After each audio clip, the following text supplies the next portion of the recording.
mardi, mesdames, messieurs. Bienvenue à cette édition spéciale, édition estivale de On Jase en format 30 minutes qu'on a débuté hier. Yannick Lévesque qui vous retrouve avec grand plaisir. Stéphane Leroux à nouveau à mes côtés aujourd'hui. Je vous rappelle que Martin Lemay sera de retour lors de la version régulière dès le 9 septembre sur le coup de midi sur les ondes de RDS pour On Jase. Mais pour les 2 prochaines semaines, Stéphane et André Roy vont se succéder à mes côtés. Salut Steph, comment ça va? Ça va bien, Yannick, toi? Passe une belle journée? Oui, belle journée. Toi, je pense que t'es allé jouer au golf? Écoute, j'ai vécu une expérience aujourd'hui, là, je ne veux pas trop m'étendre là-dessus. Je t'en parlais un peu en dehors des zones, là, mais je suis membre dans un club de golf sur la Rive-Sud et le Pine Grove, pour ne pas le nommer, où on a tourné le défi de l'antichambre l'an dernier, tu te souviens? Oui. Puis on me parlait d'un membre, le club existe depuis 1957, puis on me parlait d'un membre qui était toujours actif et qui était membre fondateur lors de la première année en 1957, M. Danny Dankoff. Et aujourd'hui, j'ai été jumelé avec lui, avec Jasmin, mon fils, et on a joué une ronde de golf avec le monsieur. Rien de particulier, vous allez me dire, mais le monsieur a 99 ans. Il va fêter son 100 ans en février 2025. C'est exceptionnel. Il joue encore au golf relativement bien. Sur le trou numéro 3, un par 4. Il était en 4 sur le verre. Il a fait un coup roulé d'une quinzaine de pieds pour faire bogey, un 5. Et Jasmin et moi, on a fait 6. Alors, le monsieur a 99 ans et il nous a battus sur ce trou-là. C'est sûr qu'il n'a pas la même vigueur qu'à l'époque, mais il nous a raconté des anecdotes. Il est tout va bien dans sa tête, tout ça. Il était en charge de l'hospitalité lors du Canadian Open en 1969 qui a eu lieu au Pine Grove à Saint-Luc. Et ça fait quoi, là, 55 ans de ça? Il nous racontait des histoires sur Sam Snead, sur Tommy Harron. Écoute, c'était extraordinaire. J'ai joué 9 trous avec le monsieur. Et il était accompagné aujourd'hui par son jeune frère qui conduisait le kart, qui lui avait 97 ans et non 99. Alors, c'est spectaculaire. Honnêtement, là, j'ai passé un super bel avant-midi avec ce monsieur-là. On était un peu inquiets, Jasmin, puis moi, on se disait, ça va se passer comment? Tu sais, on ne le connaît pas, mais finalement, le monsieur extrêmement gentil, puis il était très heureux. On a pris des photos avec lui. Alors, je voulais partager la petite anecdote, là. La vraie question, Steph, lui as-tu demandé à lui et son frère la recette secrète pour se rendre à cet âge-là en forme? Y a-tu un petit quelque chose qu'ils font de particulier, qui fait en sorte qu'ils sont encore en pleine forme et très éveillés à cet âge-là? J'ai pas demandé, malheureusement. J'aurais peut-être dû, effectivement, là, mais c'est spécial. Honnêtement, c'est vraiment spécial de voir ce monsieur-là. Là, puis, frappe encore relativement bien la balle. Pas aussi loin, évidemment, que dans ses bonnes années. Et tu sais quoi, Yannick? Quand il manquait son coup, là, il y avait encore le petit en maudit là, d'avoir manqué le petit côté compétitif. Là. Jasmin et moi, on se disait, à deux, on fait même pas son âge encore. Il était membre du club 10 ans avant que je vienne au monde. Alors, ça vous donne une idée un petit peu là, comment est-ce que ça fait longtemps. En tout cas, joué son âge? Moi, j'ai joué son âge. J'ai joué 99 en son honneur aujourd'hui. Puis, le monsieur, non, je sais pas. J'ai pas regardé sa carte de pointage. Il est parti après 9 trous. Il nous a donné la main. 9 trous, c'était suffisant. Mais c'est quand même spécial. Là. Alors, c'est le fun quand on voit ça. Puis, je vous salue, monsieur Dankoff. Puis, j'espère qu'on aura la chance de se recroiser éventuellement. Ben, notre collaborateur aujourd'hui avec nous, lui, n'a pas 99 ans, mais il est très éveillé et très en forme et on l'accueille avec grand plaisir. C'est notre collègue Marc-André Dumont qui est là. Salut Marc-André, ça va bien? Salut Yannick, salut Stéphane, ça va super bien, vous autres? Ben oui, ça va bien. Ben, pour enchérir sur l'anecdote de Stéphane, parce que c'est quoi le secret de ces gens-là qui ont 99 ans, qui jouent au golf encore de 9 trous? Quand je suis arrivé au Cap-Breton, notre gérant d'équipement, il était dans les années 70, puis jusqu'à l'année d'avant, il courait 5 km chaque jour, en forme resplendissante. Et je lui avais demandé un soir, son nom c'est Buddy Clifford, fait que les anciens joueurs du Cap-Breton qui ont joué pour les Screaming Eagles vont se rappeler de lui. Je lui dis, Buddy, c'est quoi ton secret? Dis-nous ça, là, on était dans un souper d'équipe sur la route, puis je dis, Buddy, j'aimerais savoir ton secret. Là, je vais le traduire, je vais le dire en français, mais il m'avait dit, Coach, c'est simple. Dans toute ma vie, j'ai jamais eu une job stressante comme la tienne. Fait que j'étais parti à rire. Les gens étaient partis à rire. Je dis, OK, c'est ça le secret. Fait que, mais ces gens-là, c'est plaisant de les côtoyer. Puis Stéphane, ça m'a fait sourire ton anecdote, ces gens-là, c'est des beaux exemples pour les gens de vivre une belle retraite en santé puis de faire des choses qu'ils veulent. Évidemment, à 99 ans, ça dépasse l'espérance de vie moyenne, là, mais quand même, c'est spécial de voir ça. C'est le fun. C'est spécial puis c'est le fun. OK, on va revenir du côté du hockey. On a plein de sujets à jaser. Puis aujourd'hui, je pouvais pas ne pas revenir sur le repêchage avec Stéphane et Marc-André.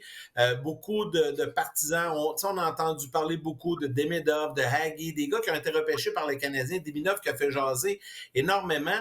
J'ai envie de vous entendre un peu là-dessus. Là, on se retrouve là, 2 mois, presque 3 mois plus tard, suite au repêchage.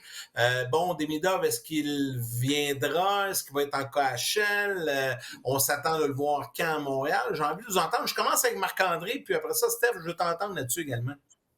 Demidov, il a un contrat dans la KHL, donc il va jouer là. Puis ce qu'on a eu comme écho, c'est que son entourage et lui-même vont respecter le contrat s'il joue dans la KHL. Donc, si l'équipe le retranchait et l'envoyait dans la VHL, qui est un peu l'équivalent de la Ligue américaine, là, à ce moment-là, je pense qu'il y aurait peut-être des pourparlers de son agent et de sa famille avec l'équipe pour dire, écoutez, là, s'il est pour jouer dans la deuxième équipe, il est peut-être mieux de s'en aller dans l'organisation des Canadiens de Montréal.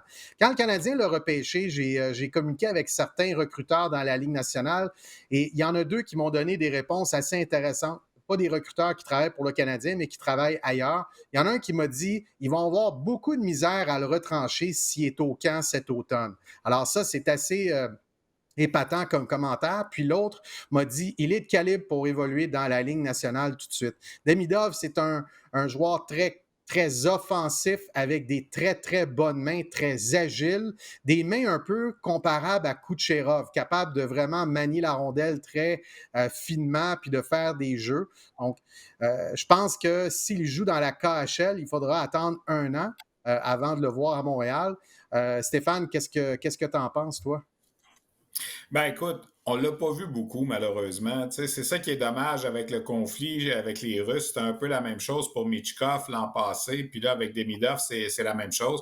Moi, quand je faisais mes devoirs avant le repêchage pour établir ma liste, je l'avais mis 2e là, derrière Macklin, Celebrini. Mais tu sais, je me fiais beaucoup à ce que moi aussi on me racontait. Je me fiais à quelques séquences vidéo que j'avais regardées. J'avais pris le temps de regarder d'ailleurs sur lui particulièrement.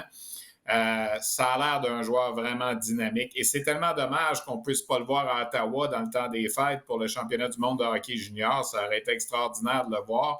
Il y aurait eu un intérêt incroyable. Moi, j'ai beaucoup aimé ce que le Canadien a mis en ligne là, récemment sur la préparation pour le repêchage avec les recruteurs. Les rencontres qu'on a eues avec Demidov, avec Michael Hage, je sais qu'il va falloir s'entendre sur la prononciation, le Hage ou Hage, en tout cas, on verra, mais j'ai adoré comment il a répondu aux questions, j'ai adoré comment il y avait une maturité déjà.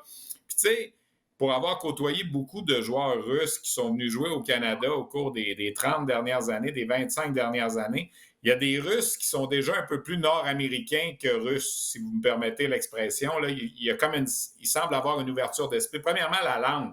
Déjà en partant, là, qui s'exprime très bien en anglais, ça va tellement faciliter les choses quand il va se présenter. Tu sais, qu'on se souvient de Michkov ne parle pas encore anglais, qu'on se souvient de d'autres Russes quand ils sont arrivés à l'époque, il y avait une espèce de mur à traverser qui n'était pas facile.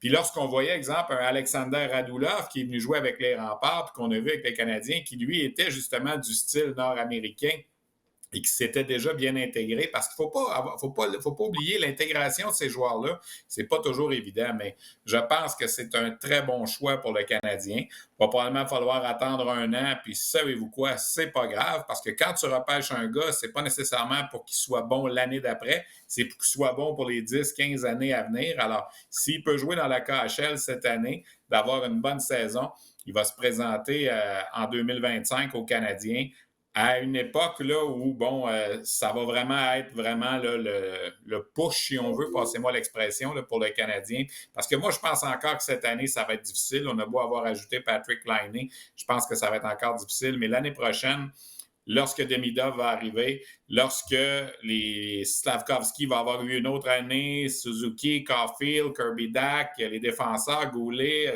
Hudson, tout ça, ça va commencer à être vraiment intéressant là, pour 2025. Je suis bien emballé, honnêtement, de ces deux sélections-là, celle de Michael Hage aussi. Puis, je pense qu'on ne peut pas faire autrement que d'aimer ce que le Canadien fait là, depuis les dernières années au repêchage. Ben, tout à fait. Puis on prépare également du côté de Laval, on développe, puis ça m'amène un peu à vous parler. Je veux qu'on parle brièvement du Rocket. Mais la grosse nouvelle du côté du Rocket, bon, il y a eu le départ de Jean-François Houle et l'embauche de Pascal Vincent avec le Rocket, qui, selon moi, est une excellente nouvelle. Je sais que Marc-André, on en avait parlé à On Jase l'année dernière. Je sais que tu voues un grand respect à Pascal. Donc, ça aussi, là, c'est l'ère Vincent là, du côté du Rocket de Laval qui va débuter à l'automne. Oui, tout à fait. Pascal Vincent, je le connais très bien.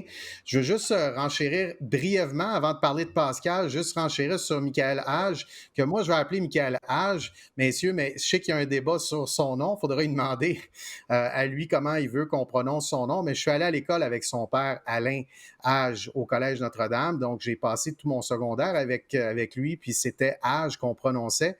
Et j'ai revu Alain il y a 3 étés parce qu'il est venu passer des vacances à Montréal. Ses parents demeurent encore ici et les parents de sa conjointe ou sa femme également est de Montréal. Donc, il venait passer, il cherchait de la glace et comme j'ai certains camps l'été, il avait communiqué avec un parent et puis il était venu. Donc, j'avais été sur la patinoire, j'avais dirigé une séance avec Michael Hage ou Michael Hage sur la patinoire. Donc, j'avais revu Alain et Michael a vraiment des aptitudes techniques là, supérieures. C'est vraiment un diamant brut.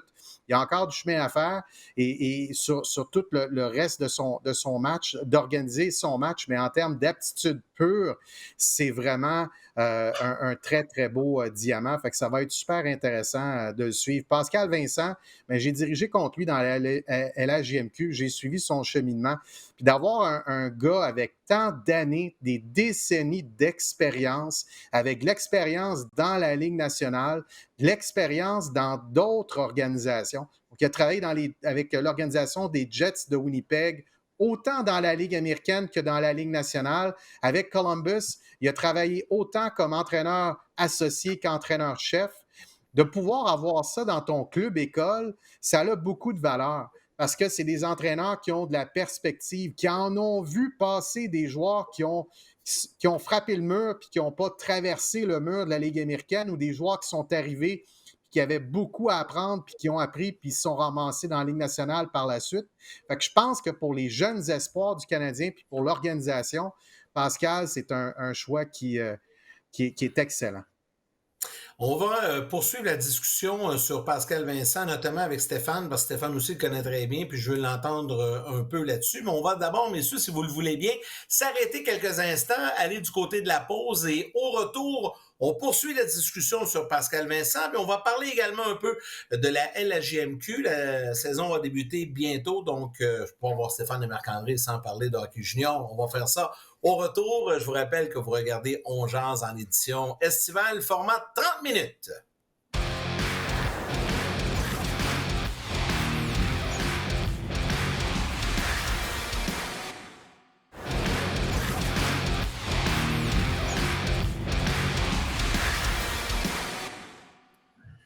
Nous sommes de retour à On Jase pour ce dernier segment avec Stéphane et Marc-André. On va poursuivre la discussion à propos de Pascal Vincent, nouvel entraîneur-chef du Rocket de Laval. Stéphane, j'ai envie de t'entendre un peu là-dessus également. Oui. Ben écoute, Yannick, quand Jean-François Houle a annoncé un peu à la surprise générale qu'il quittait puis qu'il s'en retournait au niveau universitaire américain, tout de suite, j'ai écrit sur ma plateforme « Pascal Vincent est le candidat numéro 1 si, évidemment, le poste l'intéresse, s'il voulait revenir dans la Ligue américaine. » Et Marc-André, tantôt, parlait de Pascal, qu'il connaît bien. On a la chance, avec Marc-André et Pascal, d'avoir deux gars qui ont dirigé de nombreuses années au Cap-Breton, ce qui fait d'eux probablement les deux entraîneurs qui ont passé le plus de temps dans un autobus dans l'histoire de la LHJMQ. Quoi, Pascal, c'était 9 ans, je pense, avant toi. Marc-André, toi, t'en as fait quoi, 6,5, 7? 7, c'est beaucoup. C'est beaucoup de kilomètres pour le Cap-Breton. Alors, ça forme le caractère. Je pense que Marc-André peut en parler. Puis, Pascal était là longtemps, Quand il est arrivé au Cap-Breton, Pascal, il était entré là comme entraîneur adjoint, puis 11 matchs plus tard, tu es rendu entraîneur-chef parce qu'on avait congédié l'entraîneur sur place et il s'est développé pendant de nombreuses années là-bas. C'est un candidat extraordinaire. Puis je sais qu'il y a des gens qui ont dit, puis je m'inscris en faux là-dedans, qui se sont beaucoup fiés sur ce qui s'est passé à Columbus cette année. C'était la première fois dans toute sa carrière d'entraîneur que Pascal était congédié et il était dans une situation complètement épouvantable. On se souvient tous de comment il était rentré à Columbus avec l'histoire de Mike Babcock et tout ça pour développer des joueurs, pour diriger dans la Ligue américaine chez lui. C'est un gars de Laval, Pascal. Il a joué dans la LHJMQ pour le Titan de Laval à l'époque. Moi, je trouve ça vraiment fantastique que le Canadien a eu la chance de mettre la main sur Pascal. C'est le retour de Daniel Jacob également, qui connaît bien l'environnement à Laval parce qu'il était là avec Joël Bouchard. Puis Martin Laperrière, qui demeure adjoint, a déjà travaillé avec Pascal Vincent à l'époque des régents de Laval-Laurentide-Lanaudière dans ce qu'on appelait le Midget 3A avant, là, le M18, la Ligue Ionique. Alors, tu sais, moi, je pense que c'est un bon match. Puis avec des jeunes qui arrivent, tu sais, cette année, là, on va rentrer probablement Philippe Méchard à Laval, on va rentrer Owen Beck à Laval. David Reinbacher a joué 11 matchs l'an passé, mais il va être là. Bon, est-ce que Hudson va jouer à Montréal ou est-ce qu'il va jouer à Laval? Mailloux, est-ce qu'il va jouer à Laval? Il y a plein de bons joueurs, là. Le jeune frère d'Arbor Jackay, Florian Jackay. Alors, il y a beaucoup de jeunes qui entrent, là, qui vont avoir à... Et qui de mieux que Pascal, qui a dirigé et la Ligue américaine et la Ligue nationale pour dire qu'est-ce que ça te prend si tu veux jouer en haut et tout ça. Alors, je suis tout à fait d'accord avec Marc-André. Puis je pense que pour les gens qui s'inquiètent un peu de ce qui est arrivé à Columbus cette année, parce que je voyais ça passer lorsque Pascal a été embauché par le Rocket.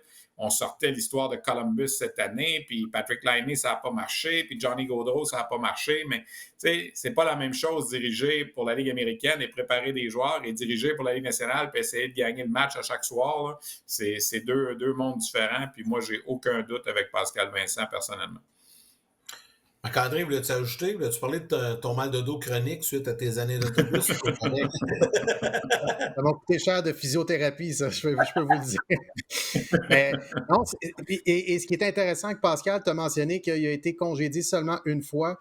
Puis, tu sais, il ne faut pas oublier une chose. Là. Le travail de l'entraîneur, c'est important. Mais le travail de l'entraîneur, c'est aussi son entourage, c'est aussi les patrons. Ça joue comme c'est mené, ça dirige comme c'est mené. Fait que ça part d'en haut. Une organisation qui a une tête dirigeante, un président ou un propriétaire qui est croche, bien, ça va aller tout croche par en bas. Tu as beau avoir le meilleur candidat, le meilleur entraîneur, ça va être croche.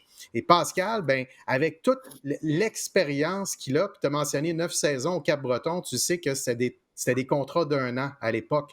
Parce que Greg Lynch, qui était le propriétaire, disait à Pascal, tu n'as pas à t'inquiéter, mais moi, au conseil d'administration, c'est plus facile pour moi de passer des contrats d'1 an. Moi, j'ai réussi à amener ça à des contrats de 2 ans quand j'étais là avec le propriétaire qui a succédé à Greg Lynch, qui est décédé malheureusement. Et puis, mais Pascal en a vécu des choses, puis je vais renchérir sur le dernier point que Stéphane a dit, c'est qu'il est capable de parler à ces joueurs-là, là, tous les joueurs que Stéphane t'a mentionnés, que ce soit Logan Mailloux, David Reinbacher, Owen Beck, capable de s'asseoir avec eux autres, dire c'est ça que tu as besoin. Là. Si tu travailles ça et ça, tu vas jouer dans la Ligue nationale et tu vas jouer longtemps. Un peu ce que Benoît Gros a fait pendant des années pour le Lightning de Tampa Bay. Je pense que Pascal Vincent va pouvoir faire ça pour le Canadien. OK, messieurs, parlons un peu de hockey junior parce que la saison dans la Ligue de hockey junior, j'allais dire junior majeur, junior maritime du Québec va débuter dans les prochaines semaines. Est-ce qu'il y a des équipes à surveiller? Est-ce qu'il y a eu beaucoup de changements d'entraîneur? Là, je lance la balle aux deux. Je commence avec Steph, puis je vais entendre Marc-André là-dessus par la suite. Bien, premièrement, la saison régulière va commencer dans à peu près 3 semaines. La LHJMQ est un petit peu, je vais mettre le mot en guillemets, défavorisée, doit faire son alignement d'équipe là. Je suis justement là-dedans. Là, cet après-midi, je jouais un peu dans mes alignements parce qu'il faut que les joueurs commencent la session scolaire au cégep. Ce que l'Ontario et l'Ouest n'a pas à composer avec cette règle-là que pour le 27-28 août. Il faut que ton équipe soit faite, surtout pour les équipes basées au Québec. Dans les Maritimes, des fois, on réussit à étirer un petit peu parce qu'il y a l'école par correspondance et tout ça, mais je regarde les sites Internet des équipes en ce moment. La plupart des alignements de 23, 24, 25 joueurs sont déjà composés. Et là, on doit se retrouver dans une période où on attend un peu parce qu'on ne veut pas jouer des matchs hors concours à vitam aeternam non plus. Alors là, les matchs hors concours vont reprendre seulement le week-end du 6-7 septembre et il y en aura pendant 2 week-ends avant que la saison commence. C'est une réalité que la LHJMQ doit composer avec. Pour ce qui est des équipes à surveiller, bien évidemment, c'est tôt, mais il y a une chose qu'on va parler souvent cette année, c'est du déséquilibre. Il y a beaucoup plus de puissance d'équipes qui arrivent à maturité dans l'association de l'Est cette année. T'sais, on pense à Rimouski qui reçoit la Coupe Memorial, qui va évidemment avoir une très bonne équipe. Chicoutimi va avoir une bonne équipe. Bécomo, malgré la présence en finale l'an passé, va avoir encore une bonne équipe. Dans les Maritimes, Moncton et le Cap-Breton vont avoir des bonnes équipes. Alors, ces 5 équipes-là, il y en a juste 4 là-dedans qui vont être capables de rentrer dans les demi-finales d'association. Alors que de l'autre côté, dans l'Ouest, il y a plus d'équipes qui rebâtissent. Il y a plus d'équipes qui, on pense à Drummondville, qui sont allés jusqu'au bout l'an prochain, qui vont rebâtir. Sherbrooke qui est allé il y a 2 ans. Alors, ce côté-ci, sans nécessairement dénigrer qui que ce soit, tu as peut-être Shawinigan et l'Armada qui vont avoir des bonnes équipes, l'Armada de Blainville-Boisbriand. Et de l'autre côté, tu en as 5. Alors, je viens de te nommer 7 équipes. D'après moi, l'équipe qui va gagner, c'est une de ces 7-là. Vous allez dire, ouais, l'Euro, tu te forces pas trop, là, mais on est au mois d'août quand même. Là. Alors, 2 d'un côté, 5 de l'autre. Ce que ça veut dire, c'est que quand on va arriver à l'étape quart de finale, il y a 2 équipes de l'Est il y a 2 équipes dans l'Ouest qui vont entrer dans les quarts de finale qui sont peut-être pas meilleures que l'équipe qui va être éliminée de l'autre côté. Ça, là, on va parler de ça toute l'année dans la LHJMQ. J'ai hâte de voir, évidemment, les belles surprises. Quelques nouveaux entraîneurs également, mais beaucoup moins que l'an passé. L'an passé, souvenons-nous, là, il y en avait 9 qui avaient changé 9 équipes qui avaient changé d'entraîneur durant l'été. Évidemment, le Scénic de Rimouski va être à surveiller. C'est l'équipe hôtesse de la Coupe Memorial. Il va y avoir un pôle d'attraction vers là, qu'on le veuille ou non. On est allé chercher Mathieu Catafort, qui était le joueur par excellence de la Ligue l'an passé. Quentin Miller, le gardien qui appartient aux Canadiens, on est allé chercher à Noël l'an passé. Puis il va y avoir d'autres transactions parce que Rimouski, évidemment, ne veut pas seulement recevoir la Coupe Memorial, mais veut gagner la Coupe Memorial. Parce que la dernière fois, Stéphane, que Rimouski a obtenu la Coupe Memorial, c'était en 2009, si je ne m'abuse, corrige-moi si je me trompe, et ça n'a pas été nécessairement un énorme succès en termes hockey, là, en termes de performance. Alors, je suis certain que l'Océanique, cette année, va se dire on doit s'assurer d'avoir une équipe qui peut gagner, qui va gagner. On veut gagner la Coupe Memorial à domicile parce que gagner la Coupe Memorial chez toi, ben, ça n'arrive pas à toutes les décennies. Ce n'est pas quelque chose qui se présente facilement. Alors ça, c'est vraiment une saison intéressante dans la LHJMQ parce que quand la Coupe Memorial est chez toi, bien, c'est intéressant parce que tu sais qu'il y a 2 équipes de la LHJMQ qui vont y être. Stéphane t'a mentionné les équipes. Ça va être vraiment une féroce compétition dans la section de l'Ouest. Ça va être assez spectaculaire. Tu mentionnais 5 équipes. Ça veut dire qu'en deuxième ronde, il y a une de ces 5 équipes-là qui va être éliminée, qui va s'en aller chez elle. Donc, vraiment, ça va être une saison fort intéressante. Là, on est un peu tôt, mais je pense que le repêchage dans la Ligue nationale, juin 2026 aussi, va être intéressant. Il ne faut pas oublier, vite, le championnat du monde à Ottawa cette année aussi. Alors, tu sais, le championnat du monde à Ottawa, dans le temps des fêtes, et la Coupe Memorial à Rimouski, on est chanceux cette année. Là, on a ça pas loin du Québec, pas loin de Montréal, pour les amateurs de hockey du coin. On l'a passé les fêtes pas mal plus proche, les gars, cette année. Je veux une petite pensée pour vous autres. Quand vous êtes à l'autre bout, c'est moins. Des fois, c'est plus tough pour la famille. Là. Effectivement, tu as tout à fait raison. Puis la dernière fois, tu parlais de Rimouski, la dernière fois, c'était en 2009, tu as absolument raison. Et la dernière fois que le championnat du monde a eu lieu à Ottawa, c'est aussi en 2009. Et ça a été un des meilleurs de l'histoire en termes de foule, d'assistance, d'ambiance. On me parle encore, Marc-André, tu le sais, 15 ans plus tard, du but de Jordan Eberle. Ben, c'était l'édition de 2009. Alors, messieurs, un gros merci. On a déjà plus de temps. On se donne rendez-vous demain pour On Jase. Salut.